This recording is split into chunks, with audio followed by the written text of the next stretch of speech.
Hello students, it's question number 30. Simply, a bookkeeper finds that the totals of his trial balance disagree by rupees 2800. That's mean trial balance prepare हो चुका है और balances match नहीं हुए, यानी कि अब जो हमें प्रॉब्लम मिलने वाली है वहाँ पे वन साइड एरर्स भी मिलेंगे। ये क्लियर और कंफर्म हो गया। He temporarily debits a suspense account with this amount and closes the books. अब वो क्या कर रहा है, इस अमाउंट से सस्पेंस अकाउंट को वो डेबिट कर रखा है। दैट्स मीन्स अगर आपको सस्पेंस अकाउंट बनाना हो, इस क्वेश्चन में लेजर बनाना हो सस्पेंस का, तो आप डेबिट साइड में बैलेंस शो करोगे टू बैलेंस BD 2800 का सस्पेंस अकाउंट में। On an examination of the books the following error are discovered. अब कुछ एरर्स मिले हैं, चलिए देखते हैं क्या एरर्स है। First, the total of purchase return book ₹710 was posted twice. आपने परचेज रिटर्न बुक में 2 बार लिख दिया। तो देखो, एक बार तो राइटली लिखा होगा टोटल उसका, वो तो राइट है, कोई दिक्कत नहीं। जो दोबारा आपने लिखा वो रॉन्ग है, तो सही करेंगे इसको। परचेज रिटर्न क्रेडिट होता है, तो अगर आपने उसमें 2 बार क्रेडिट किया, मतलब एक क्रेडिट आपका गलत है, राइट करने के लिए उसको कर दो डेबिट। तो purchase return account debit to suspense account 710। Okay, second पे आते हैं। ठीक, ये अपना जो सेकंड वाला है, ये क्या कह रहा है, goods costing ₹800 were distributed as free sample but no entry was pass in the book. अब इसकी तो कोई एंट्री ही नहीं हुई है, तो आप सिंपली इसकी एंट्री पास कर दो। देखिए, फ्री सैम्पल में जो गुड्स हम देते हैं, एक्चुअल में वो क्या होता है, एक्चुअल में वो होता है एडवर्टीजमेंट। तो एडवर्टीजमेंट अकाउंट डेबिट टू में बेटा क्या हो जाएगा, बहुत सिंपल है सर, गुड्स है सर टू परचेज अकाउंट। ठीक है, ये आप लोग कर लीजिएगा। ठीक, to purchase account, hope you understand it. Third पे आता है बेटा,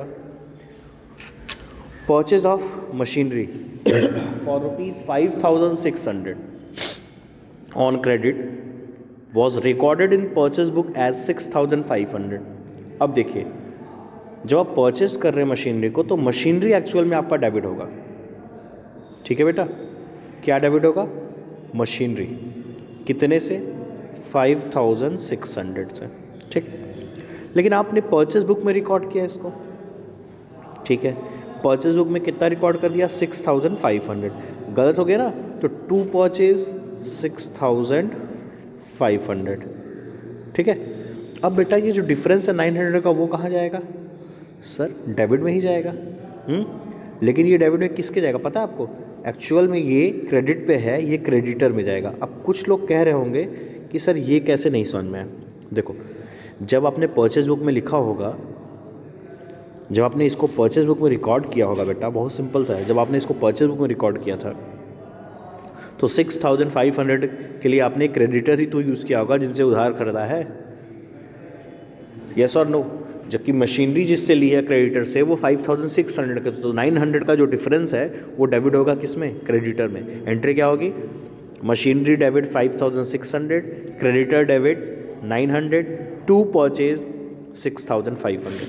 आते हैं फोर्थ पे, cash sales to Ramlal for 1200 were recorded in cash book as well as in sales book and were posted from both. अब देखिए मिस्टेक क्या है, आप कैश सेल्स कर रहे हो तो कैश बुक में लिख दिया, ये तो सही है, कोई दिक्कत नहीं। लेकिन इसको सेल्स बुक में लिख दिया, ये गलत है, क्योंकि सेल्स बुक में क्या लिखते हैं, क्रेडिट वाला सेल लिखते हैं। तो एक तो ये मिस्टेक हो गई। अब इस मिस्टेक के लिए सबसे पहला काम क्या, सेल्स हो जाएगा डेबिट। ठीक, अब सेल्स बुक में जब लिखे होगे तो रामलाल को डेबिट किए होगे ना, रामलाल डेबिट टू सेल्स, तो सही करने के लिए क्या, sales debit to Ramlal, sales debit to Ramlal. Next देखिए, फिफ्थ वाला, closing stock has been over valued by 1500। Closing stock की वैल्यू क्या होगी, 1500 रुपये ज़्यादा लगा दी गई। अब इसको कैसे करेंगे, बड़ा सिंपल सा है। क्लोजिंग स्टॉक बेटा नॉर्मली जब ट्रीट होता है एंट्रीज़ में, तो वो रिकॉर्ड किया जाता है ट्रेडिंग अकाउंट के थ्रू। ये आप लोगों को नहीं पता इसलिए बता रहे हैं, किसके थ्रू रिकॉर्ड करते हैं, ट्रेडिंग अकाउंट्स के थ्रू। तो ट्रेडिंग अकाउंट के थ्रू अगर रिकॉर्ड हो रहा है, तो ये ट्रेडिंग अकाउंट के क्रेडिट साइड में शो करते हैं। लेकिन यहाँ पे अब क्या हो रहा है, उल्टा हो रहा है खेल, कि वो 1500 वैल्यू उसकी ज़्यादा शो कर दी गई है। तो अब इसको सही करेंगे, क्या हो जाएगा, closing stock debit to trading account, to trading account 1500 ये आप लोग मेंशन कर लीजिएगा, ठीक। सो 6 बेटा, sales return book was un total through personal account were posted ₹1580। अब बेटा सेल्स रिटर्न बुक को आपने टोटल ही नहीं किया, so normally we are going to total it. So what, simply sales return account debit to suspense account, ठीक है।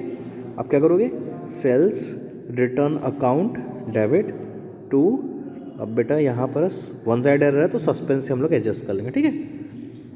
Okay, 7th, no entries have been made in the cash book for the insurance premium directly paid by the bank 700 and interest charge on overdraft 320। अब दोनों ही चीज़ के लिए आपने कोई entry नहीं पास की है।